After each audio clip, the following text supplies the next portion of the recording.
सभी को नमस्कार। आज के वीडियो में आइए सीखते हैं कि यूपीएस के टॉप कवर को कैसे खोलें, उसके आइसोलेशन ट्रांसफार्मर्स, यूपीएस ट्रांसफार्मर और यूपीएस में दिए गए तरह तरह के सर्किट बोर्ड्स को कैसे पहचानें।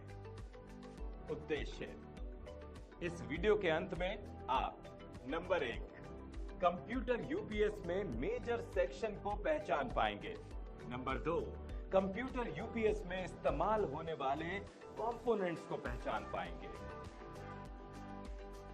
आइए इस प्रैक्टिकल को करने के लिए जरूरी टूल्स, इक्विपमेंट और मटेरियल्स इकट्ठा करें। एक सेट 650 वोल्ट एम्पियर का कंप्यूटर यूपीएस,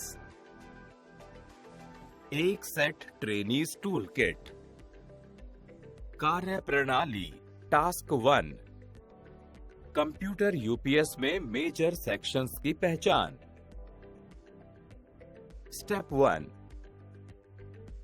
पावर सोर्स से यूपीएस यूनिट को अनप्लग करें और किसी भी कनेक्टेड डिवाइस को डिस्कनेक्ट करें जिसमें कंप्यूटर, मॉनिटर और सहायक उपकरण शामिल हैं।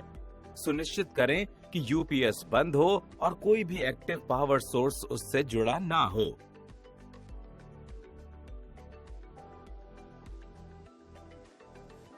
स्टेप 2, साइड पैनल में मौजूद स्क्रूज को निकाल दें और यूपीएस यूनिट को खोलें। स्टेप 3, जैसे ही एनक्लोजर खुल जाए, यूपीएस यूनिट के अंदर बैटरी सेक्शन का पता लगाएं। बैटरी क्लैंप को अनस्क्रू करें। बैटरी टर्मिनल कनेक्टर्स को खींचें या बाहर निकालें और बैटरी को निकाल कर रख दें। सीपीयू केस को खोलने से पहले कैबिनेट के आउटर कवर को छुएं ताकि ईएसडी पावर डिस्चार्ज की जा सके। स्टेप 4, वायरिंग्स लिख कर रखें और ध्यान से सर्किट बोर्ड को उठाएं। स्टेप 5, यूपीएस में मेजर सेक्शंस को पहचानें और उन्हें नोट डाउन करें। Serial number 1, major sections in UPS. Micro controller. Description, micro controller UPS के पूरे ऑपरेशन को नियंत्रित करने के लिए जिम्मेदार है। ये input power monitoring, battery charging और डिस्चार्जिंग, इन्वर्टर ऑपरेशन और लोड प्रबंधन जैसे कामों की देखरेख करता है। Number 2, transformer. यूपीएस यूनिट में मौजूद इनपुट ट्रांसफार्मर यूपीएस को इनपुट पावर स्रोत जैसे कि मेंस यूटिलिटी पावर से अलग रखने के लिए जिम्मेदार है। ये मुख्य आपूर्ति से वोल्टेज को एक ऐसे लेवल पर नीचे लाता है जो कि यूपीएस सिस्टम के भीतर आगे की प्रोसेसिंग के लिए उचित होता है। Number 3, battery. यूपीएस सिस्टम में बैटरीज का प्रमुख काम होता है बैकअप पावर देना जब मेंस यूटिलिटी पावर फेल हो जाए या किसी तरह की रुकावट का सामना करे, जैसे कि वोल्टेज में कमी, उछाल या कटौती।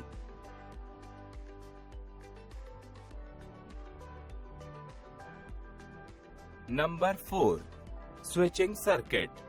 स्विचिंग सर्किट इन्वर्टर के ऑपरेशन को कंट्रोल करता है जो बिजली कटौती के दौरान बैटरी से डीसी पावर को एसी पावर में बदलता है ताकि वो उस समय कनेक्टेड लोड की सप्लाई कर सके। टास्क 2, कंप्यूटर यूपीएस में इस्तेमाल होने वाले कंपोनेंट्स की पहचान। स्टेप 1, सर्किट बोर्ड को हटाने से पहले ऐसी किसी भी केबल्स, कनेक्टर्स या वायरिंग हार्नेस का पता कर लें जो उससे जुड़ी हों। ध्यानपूर्वक इन केबल्स और कनेक्टर्स को सर्किट बोर्ड से डिस्कनेक्ट करें। स्टेप 2, सर्किट बोर्ड में लिस्ट किए गए कंपोनेंट्स की पहचान करें जैसे दिखाया गया है। सीरियल नंबर 1, सेक्शन का नाम, stabiliser section, components, parts, device.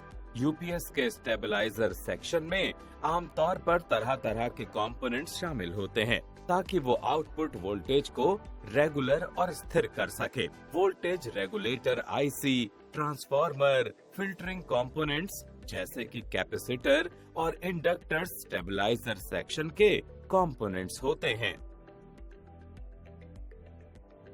Number 2, on off relay.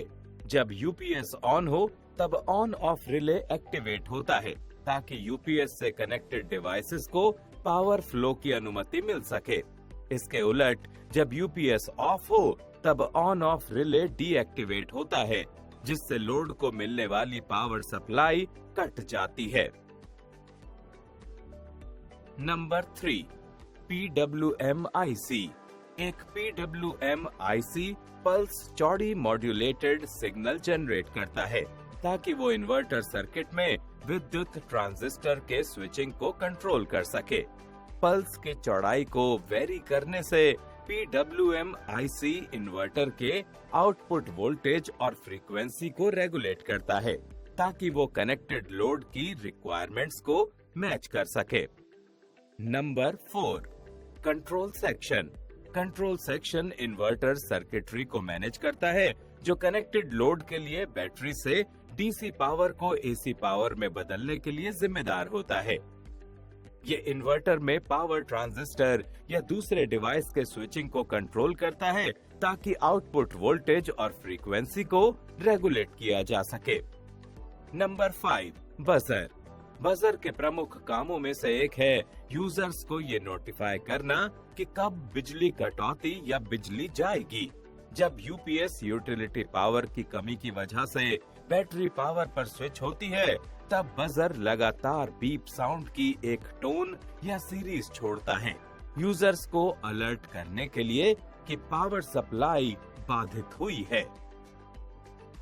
Number 6, switching device. UPS system को अपने काम को पूरा करने के लिए पावर को एक फॉर्म से दूसरे में कन्वर्ट करना होता है। डिवाइस स्विच करना इस बदलने की प्रक्रिया में मदद करता है, जैसे कि बैटरी से डीसी पावर को एसी से लोड में कन्वर्ट करना। मॉडर्न स्विचिंग डिवाइस जैसे कि MOS FET और IGBT हाई एफिशिएंसी और फास्ट स्विचिंग स्पीड पेश करते हैं, जो पावर लॉस को कम करता है और कुल यूपीएस की क्षमता को सुधारता है।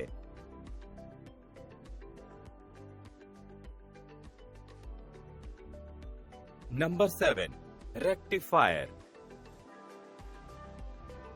एक यूपीएस सिस्टम में रेक्टिफायर एक अहम कंपोनेंट होता है जो alternating current AC input power को डायरेक्ट करंट DC में बदलने के लिए जिम्मेदार होता है।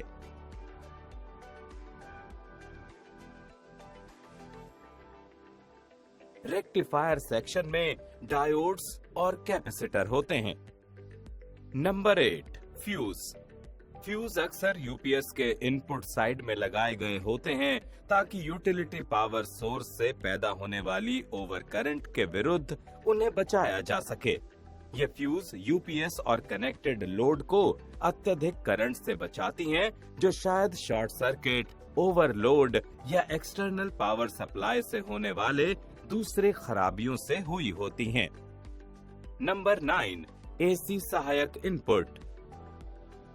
यूपीएस यूनिट में एसी सहायक इनपुट एक अतिरिक्त इनपुट पोर्ट होता है जो यूपीएस को प्राइमरी यूटिलिटी ग्रिड के अलावा एक एक्सटर्नल एसी पावर सोर्स से पावर लेने की अनुमति देता है।